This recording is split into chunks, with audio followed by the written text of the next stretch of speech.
तो welcome to PRT teacher classes. कैसे हो आप सभी? उम्मीद करता हूँ अच्छे होंगे। चलिए शुरू करते हैं आज के सीरीज का पहला क्वेश्चन। देखिए, आपको मैं बता दूं कि आपका एग्जाम डेट आ चुका है, तो कृपया सीरियस हो जाइए और अपनी पढ़ाई करते रहिए और जितना हो सके उतना प्रैक्टिस करते रहिए। मैं चैप्टर वाइज आपको एमसीक्यू कराने की कोशिश कर रहा हूँ और लगा हुआ हूँ, तो आप भी चैप्टर वाइज उसको करना शुरू करिए, ठीक है। और मेरा वीडियो अच्छा लगे तो उसे लाइक और शेयर करिए और फॉलो करिए। चलिए ठीक है, शुरू करते हैं। कौन सा तत्व मुक्त परमाणु के रूप में पाया जाता है? पहले समझ लीजिए कि मुक्त परमाणु के रूप में कौन से तत्व हो सकते हैं। तो जरा सोचिए, मुक्त परमाणु के रूप में मतलब मुक्त परमाणु के रूप में कौन से तत्व हो सकते हैं। तो अगर हम बात करें कि ऐसे तत्व जो रासायनिक अभिक्रिया करने की क्षमता उनकी बहुत ही कम होती है, अगर हम बात करें कि ऑक्सीजन के साथ उनकी अभिक्रिया कराई जाए तो वो नहीं करेंगे, तो ऐसे तत्व क्या होते हैं? मुक्त अवस्था में होते हैं। क्या होते हैं? मुक्त अवस्था में होते हैं ऐसे तत्व। तो अगर हम बात करें इसमें देखें तो हमें क्या कह सकते हैं कि हाइड्रोजन, ठीक है, हाइड्रोजन दिया है, ऑक्सीजन दिया है, आर्गन दिया है और सोडियम दिया है। तो क्या इनमें से ये हो सकते हैं? ठीक है, क्या इनमें से ये हो सकते हैं कि इन चारों में से कौन सा ऑप्शन होगा? तो देखिए, मुक्त अवस्था में हाइड्रोजन क्रिया करता है, ऑक्सीजन तो करता है खुद में, सोडियम भी करता है, तो बचा कौन? आर्गन बचा। कौन बचा? आर्गन बचा। अब देख लीजिए इसका एक्सप्लेनेशन, आप भी देख लीजिए। देखिए, ये है आपका इसका एक्सप्लेनेशन। कह रहा है कि आपका जो आर्गन है, ठीक है, यानी आर्गन की बात करें, एजी की बात करें, ठीक है, AR की बात करें और फिर उसके बाद सिल्वर 2 बार लिख दिया गया है, यहाँ आर्गन होना चाहिए। फिर उसके बाद गोल्ड है और प्लेटिनम है, आदि मुक्त अवस्था में पाए जाते हैं, क्योंकि ये धातुएं रासायनिक रूप से कम प्रतिक्रियाशील होती हैं और वातावरण में मौजूद ऑक्सीजन के साथ प्रतिक्रिया नहीं करती हैं, इसलिए इसे मुक्त अवस्था में पाई जाती है। इसलिए ये कहाँ पाई जाती हैं? मुक्त अवस्था में पाई जाती हैं। ये हो गया आपका क्वेश्चन नंबर फर्स्ट। अब आइए चलते हैं क्वेश्चन नंबर सेकेंड पर। देखिए, ये है आपका क्वेश्चन। देखिए, क्वेश्चन नंबर सेकेंड क्या है कि 1.8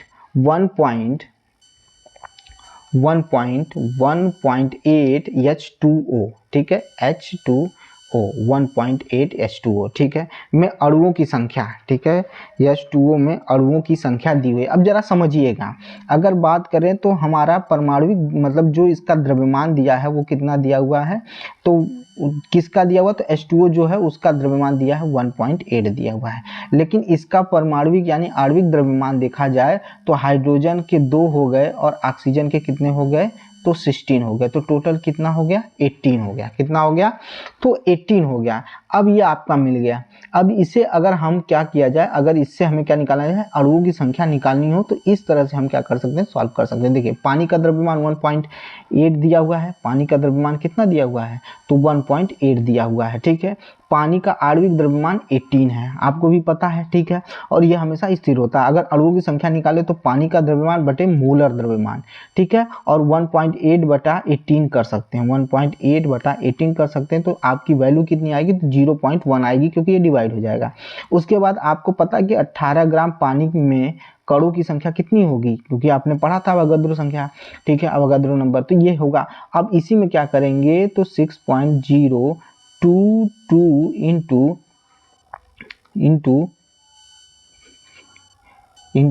10 टू द पावर 23 इंटू क्या कर देंगे? 0.1 कर देंगे। और इसका जब हम मल्टीप्लाई करेंगे तो हमारी वैल्यू कुछ निकल कर ये आएगी, ये हमारी वैल्यू निकल कर आएगी, ठीक है।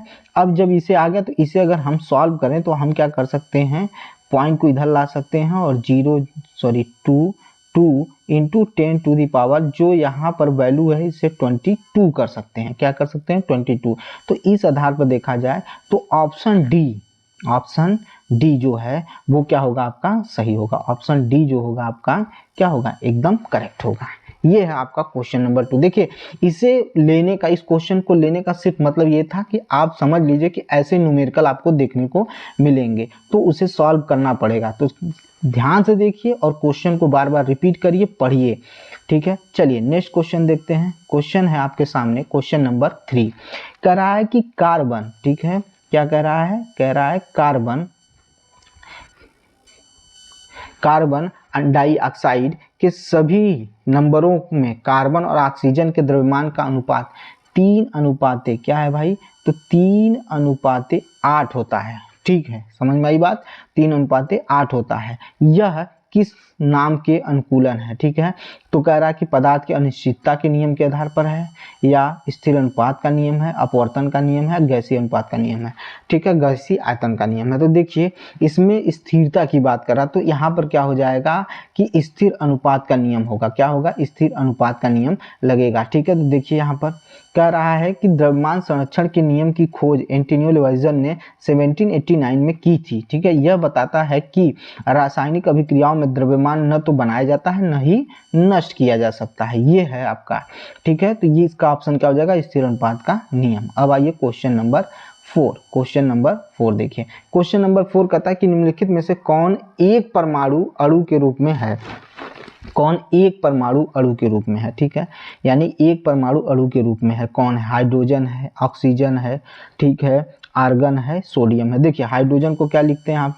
H2O2 लिखते हैं ऑक्सीजन को। अब सोडियम को क्या लिखते हैं? Na2 लिखते हैं। ठीक है, Na लिखते हैं। तो कौन होगा? तो देखिए एक परमाणु के रूप में क्या होगा? तो देखिए हीलियम, नियान, आर्गन, क्रिप्टॉन, ज़ेनान, ठीक है, रेनान आदि उत्कृष्ट गैसें एक परमाणु होती हैं। यानी इसमें क्या हो जाएगा आपका? इसमें आपका आंसर जो होगा वो होगा आपका, यहाँ पर क्या हो जाएगा आपका? तो आर्गन क्या हो जाएगा आपका? एक परमाणुक हो जाएगा। क्या हो जाएगा? एक परमाणुक। ये सारी चीजें आप याद रखिए। ठीक है, हीलियम, नियान, आर्गन, क्रिप्टॉन, ज़ेनान और रेनान जो है आपका क्या है? एक परमाणुक है। ठीक है, चलिए आगे चलते हैं नेक्स्ट क्वेश्चन की तरफ। देखिए नेक्स्ट क्वेश्चन है, अब देखिए आपको क्या लिखना है? आपको यौगिक सूत्र लिखना है। क्या लिखना है? आपको यौगिक सूत्र लिखना है। जरा इस क्वेश्चन को पढ़िए बड़े ध्यान से। ठीक है, इस क्वेश्चन को ध्यान दीजिए और इस क्वेश्चन पे चलिए चर्चा करते हैं कि इस क्वेश्चन का आंसर क्या होना चाहिए। ठीक है, चलिए देखिए क्या कह रहा है क्वेश्चन। क्वेश्चन आपके सामने रखा गया है कि तत्व A और B की संयोजकता क्रमशः 3 और 2 दिया हुआ है, यानी A की संयोजकता दी गई है। ठीक है, अगर हम बात करें तो A की संयोजकता कितना दिया है? 3 दिया है। B की संयोजकता कितनी दी है? 2 दी हुई है। B की संयोजकता कितनी दी हुई है? तो 2 दी हुई है। A की संयोजकता 3 और B की संयोजकता क्या दी हुई है? तो 2 दी हुई है। क्या दी हुई भाई? तो 2 दी हुई है। ये संयोजकता दी गई है आपके सामने। तो अब ध्यान से देखिए कैसे इसको करेंगे। तो क्या होता है आपका? तो अगर हम देखें, तो अगर हम इसको इस तरह से लिखें, देखिए इस तरह से लिखें, A और B, A और B, तो A की संयोजकता कितनी दी हुई है? तो 3 दी हुई है। और B की कितनी दी हुई है? 2 दी हुई है। ठीक है, तो या इस तरह से भी नीचे भी लिख सकते हैं। ठीक है, नीचे भी आप क्या कर सकते हैं? लिख सकते हैं। तो हम यहाँ लिख देंगे 3। ठीक है, यहाँ क्या लिख सकते हैं? 3 दी हुई है और यहाँ 2 दिया हुआ है। तो क्या हो जाता है? क्रॉस मल्टीप्लिकेशन होता है। तो क्रॉस मल्टीप्लिकेशन करेंगे तो क्या हो जाएगा आपका? A2B3 हो जाएगा। A2B3 हो जाएगा इसकी संयोजकता। क्या हो जाएगी इसकी संयोजकता? A2B3 क्या हो जाएगी? इसकी संयोजकता हो जाएगी। तो इसमें देखा जाए तो अगर हम देखें तो ऑप्शन नंबर जो आपका क्या है? 3B है जो है वो क्या है आपका? सही है। तो A2B3 क्या हो जाएगी आपकी? इसका यौगिक सूत्र हो जाएगा। चलिए नेक्स्ट क्वेश्चन पे चलते हैं। क्वेश्चन है आपका निम्न तत्वों में कौन द्विपरमाणुक नहीं है? कौन द्विपरमाणुक नहीं है? देखिए कौन द्विपरमाणुक नहीं है? क्लोरोफिल तो है भाई, सीधा सीधा। नाइट्रोजन भी है, आप भी पढ़ते हैं टू। फास्फोरस भी है। बचा कौन? हीलियम। हीलियम द्विपरमाणुक नहीं होता है। हीलियम हो गया, और कौन कौन से हो गया? अभी आपको बताया मैंने, तो हीलियम हो गया। तो ये सारे जो इसमें होंगे वो क्या होंगे? द्विपरमाणुक नहीं होंगे। चलिए क्वेश्चन नंबर आते हैं 7। क्या हुआ भाई? क्वेश्चन नंबर 7 हमने 6 पढ़ लिया। क्वेश्चन नंबर 7 कोई छूटा तो नहीं है भाई? क्वेश्चन नंबर 4 भी हो गया है। हाँ चलिए क्वेश्चन नंबर 7 पे आते हैं। देखिए भाई अब पढ़ते हैं क्वेश्चन नंबर 7 को, देखते हैं। देखिए क्वेश्चन नंबर 7 क्या कहता है। देखिए क्वेश्चन नंबर 7, ठीक है, क्वेश्चन नंबर 7 किसी तत्व की संयोजकता, ठीक है, किसी तत्व की संयोजकता के बारे में पूछ रहा है कि किसी तत्व की संयोजकता क्या हो सकती है, क्योंकि इससे रिलेटेड क्वेश्चन भी काफी है। तो देखिए किसी तत्व की संयोजकता उसकी संयोग करने की क्षमता बताती है। हाँ भाई सही है, उसकी संयोग करने की क्षमता बताती है। हाइड्रोजन परमाणुओं की उस संख्या द्वारा व्यक्त की जाती है जिससे तत्व एक परमाणु के रूप में संयोग होते हैं। ये भी सही है। उसके बाद क्या कह रहा है?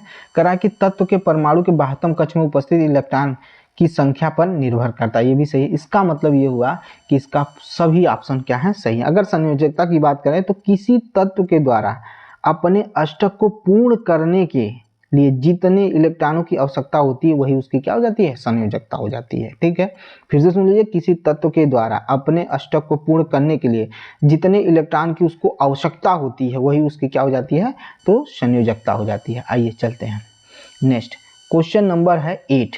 करा निम्न में से कौन द्विसंयोजी तत्व है? द्विसंयोजी तत्व है भाई, सोडियम की बात करें, अगर हम सोडियम को देखें तो सोडियम का परमाणु क्रमांक कितना होता है, एटॉमिक नंबर कितना होता है, 11 होता है। मैग्नीशियम का कितना होता है, 12 होता है। बोरान का कितना होता है भाई, 5 होता है। बोरान का कितना होता है, 5 होता है। कार्बन का कितना होता है, 6 होता है। अब इसमें पूछ रहा है, तो अगर इसकी संयोजकता की बात करें तो इसकी संयोजकता कितनी होगी, +1 होगी। इसकी संयोजकता कितनी होगी, +2 होगी। इसकी संयोजकता +3 होगी और इसकी संयोजकता +4 होगी। क्या होगी, +4 होगी। ठीक है, तो अगर हम बात करें तो द्विसंयोजी कौन है, तो द्विसंयोजी आपको देखने को मिल रहा है मैग्नीशियम। कौन है, मैग्नीशियम। तो इसका आंसर क्या हो जाएगा, मैग्नीशियम हो जाएगा। आइए क्वेश्चन नंबर 9 पे चलते हैं। देखिए क्वेश्चन नंबर 9, निम्नलिखित में से 2 प्रकार के ऑक्साइड बनाता है। कौन ऐसा तत्व है जो 2 प्रकार के ऑक्साइड को बनाता है? ठीक है, अब 2 प्रकार के ऑक्साइड कैसे बनेंगे भाई, 2 प्रकार के ऑक्साइड कैसे बनेंगे, क्योंकि वो अम्ल और क्षार दोनों के साथ कॉम्बिनेशन कर सकते हैं, अम्ल और क्षार दोनों के साथ कॉम्बिनेशन कर सकते हैं। ऐसे जो तत्व होते हैं जो क्या बनाते हैं, द्विधर्मी ऑक्साइड बनाते हैं या 2 प्रकार के ऑक्साइड बनाते हैं। इसमें कई आते हैं आपके, अगर हम बात करें तो इसमें अगर देखें तो आता है आपका जिंक आता है। क्या आता है, जिंक आता है। ठीक, क्या आता है, बेरियम आता है। ठीक है, फिर क्या आता है, एल्युमिनियम आता है। ठीक है, फिर एसएन आता है। ठीक है, फिर क्या आता है, पीबी आता है। ये सारे जो हैं ये सभी क्या हैं, 2 प्रकार के। और इसी में क्या आता है, कॉपर आता है। तो इसका आंसर क्या हो जाएगा, कॉपर हो जाएगा। क्या हो जाएगा, कॉपर हो जाएगा। ठीक है, चलिए आइए देखा जाए। देखिए भाई, रासायनिक संयोग के नियम का प्रतिपादन किसने किया था? रासायनिक संयोग के प्रतिपादन यानी रासायनिक संयोग के नियम का प्रतिपादन किसने किया था? तो रासायनिक संयोग के नियम का प्रतिपादन आपके सामने क्वेश्चन है और क्वेश्चन बताइए किसने किया था, बताइए भाई। डाल्टन ने किया था, पहला ऑप्शन है, डाल्टन ने किया था। दूसरा ऑप्शन है आपके लिए, दूसरा ऑप्शन क्या है भाई, तो दूसरा है आपका रदरफोर्ड ने किया था। तीसरा क्या है, लवाइजियन ने किया था, या इनमें से कोई नहीं, इनमें से कोई नहीं। तो देखिए इसमें जो आंसर होगा आपका वो होगा लवाइजियर होगा। क्या होगा, लवाइजियर होगा। ठीक है, अभी इसके बारे में पढ़ेंगे, अभी हम आपको इसके डिटेल एकदम आंसर देंगे आपका। चलिए आ जाइए, अब आते हैं क्वेश्चन नंबर 11 पर। कह रहा है कि 600 BC में किस दार्शनिक ने सर्वप्रथम परमाणु शब्द का प्रयोग किया था? किस दार्शनिक ने? तो इसमें कणाद या पकुधा, कात्यायन थे, या डेमोक्रेट्स थे, या रदरफोर्ड थे। तो इसका आंसर होगा आपका कणाद ने किया था। किसने किया था?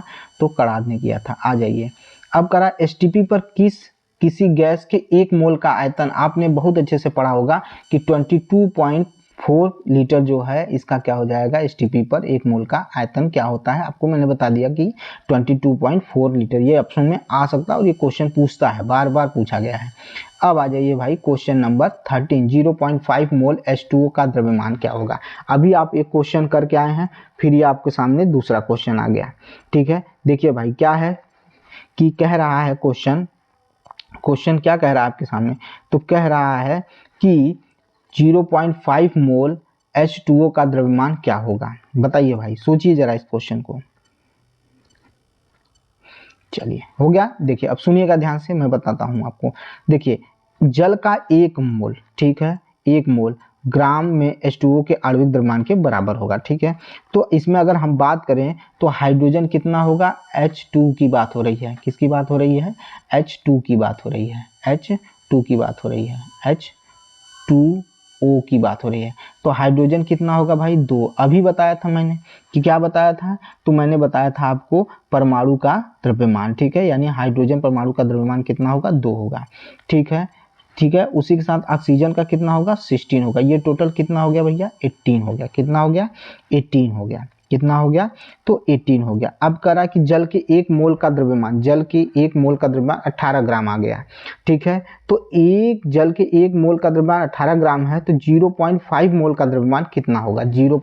1 मोल का मान कितना है, तो 18 ग्राम, तो 0.5 का कितना होगा, तो 0.5 इंटू 18 हो जाएगा। कितना हो जाएगा, 18 हो जाएगा। और इसको मल्टीप्लाई जब करेंगे तो आपका आएगा टोटल 9 आएगा। क्या आएगा, 9 ग्राम आ जाएगा। क्या आ जाएगा? 9 ग्राम। तो इस हिसाब से इसका आंसर क्या होना चाहिए? ये होना चाहिए, 9 ग्राम होना चाहिए। ठीक है, चलिए आगे चलते हैं, नेक्स्ट क्वेश्चन की तरफ देखते हैं। ये सिर्फ क्वेश्चन लेने का एक मतलब है कि आप इन सब चीज़ों पर ध्यान दीजिए, क्योंकि ये क्वेश्चन ऐसे ही आपको मिलेंगे। चलिए आगे, फ्लोरीन, ठीक है, फ्लोरीन कार्बन का एक अपरूप है और इसका अणु सूत्र है। ठीक है, तो फ्लोरीन, ठीक है, फ्लोरीन आप सभी जानते होंगे कि C12 किसका होता है? ठीक है, C60, ठीक है, इसके बाद ऑप्शन है Cu और C। तो इसका जो आंसर होगा वो होगा आपका क्या? C60 जो होगा फ्लोरीन का क्या है? और कार्बनिक अपरूप है।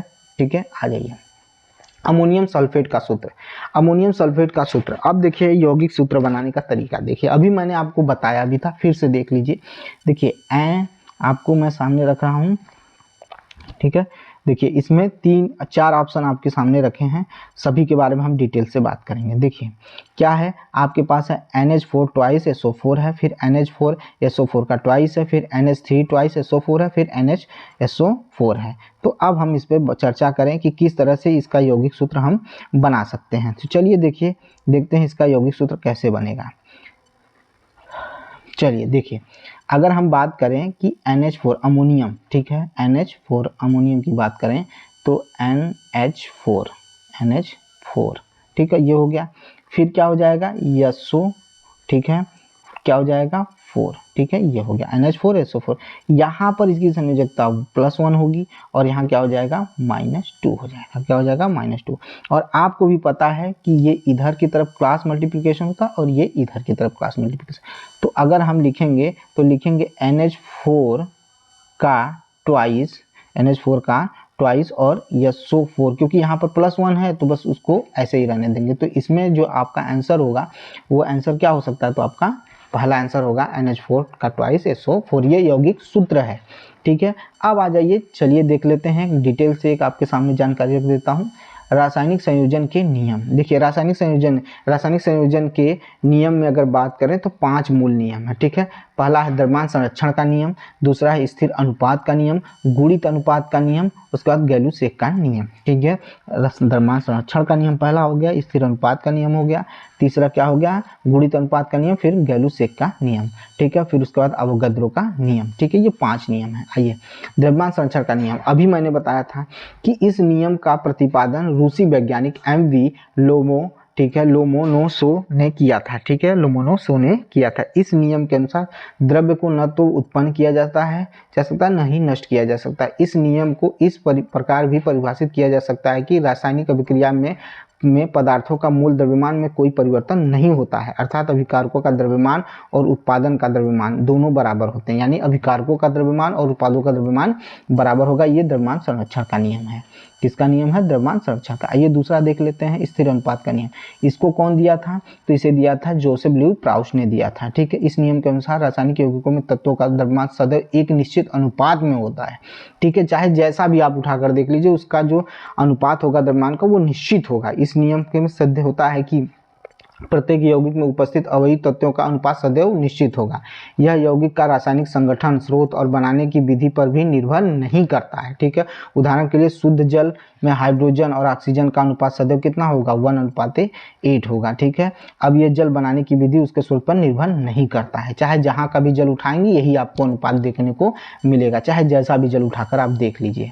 ठीक है, ये हो गया। आइए अब गुणित अनुपात का नियम देख लिया जाए। इस नियम का प्रतिपादन इंग्लिश वैज्ञानिक चार्ल्स डाल्टन ने किया था। ठीक है, इस नियम के अनुसार ये 2 तत्व संयोजित हैं। ठीक है, कह रहा है कि होकर 2 या 2 से अधिक यौगिक बनाते, एक तत्व के भिन्न भिन्न द्रव्यमान दूसरे तत्व के निश्चित द्रव्यमान के साथ संयोग करते हैं और परस्पर लघु पूर्णांकों में अनुपात होता है। लघु पूर्णांकों में अनुपात होता है। जैसे अगर हम बात करें नाइट्रोजन के, अगर देखा जाए तो नाइट्रोजन के कई आपको देखने को मिलेंगे, जैसे N2O मिल जाएगा, कुल 5 अगर ऑक्साइड देखा जाए तो N2O मिल जाएगा, NO मिल जाएगा, N2O3 मिल जाएगा, N2O4 मिल जाएगा, N2O5 मिल जाएगा। ये सारे क्या है? इसके गुणित अनुपात के नियम की पुष्टि करते हैं। आइए अगला चलते हैं, गैलू-शेक का नियम। गैलू-शेक का नियम क्या कहता है? कहता है इस नियम का प्रतिपादन वैज्ञानिक जोसेफ लू गैलुसेक ने किया था। इस नियम के अनुसार जब गैस रासायनिक अभिक्रिया में संयुक्त होती है तो उनके आयतन सरल अनुपात में होते हैं, ठीक है। क्या होते हैं? तो सरल अनुपात में होते हैं, ठीक है। और जबकि सभी गैस से समान धारा या ताप पर होती है, ठीक है। जैसे 2 आयतन हाइड्रोजन और 1 आयतन ऑक्सीजन संयोग से 2 आयतन जल वाष्प बनते हैं, ठीक है। इसमें हाइड्रोजन और ऑक्सीजन का सरल अनुपात कितना होता है? 2:1 होता है, ठीक है। ये चीज आपको देखने को मिलेगी। आइए अवोगाद्रो की संख्या। अवोगाद्रो के बारे में मैंने पहले ही बता दिया था। इस नियम का प्रतिपादन इटालियन भौतिक वैज्ञानिक अवोगाद्रो ने किया था। इस नियम के अनुसार समान ताप तथा दाब पर सभी गैसों में समान आयतनों में अणुओं की संख्या समान होगी। सर्वप्रथम वैज्ञानिक अवोगाद्रो ने यह विचार प्रस्तुत किया था कि पदार्थ अणुओं से और अणु परमाणुओं से मिलकर बने हैं, यानी पदार्थ अणुओं से और अणु परमाणुओं से मिलकर बने हैं। अवोगाद्रो नियम द्वारा गैलुसेक नियम को ठीक से व्याख्या की जा सकती है। ये आपके पास सारी व्याख्या मिल गई है, मैंने आपको एकदम डिटेल से समझा दिया है और इसकी PDF आपको मेरे टेलीग्राम पे आराम से मिल जाएगा। आपको अगर मेरा वीडियो अच्छा लगा है तो लाइक करिए, शेयर करिए और इसको अच्छे से लर्न करिए। मिलते हैं नेक्स्ट वीडियो में। धन्यवाद।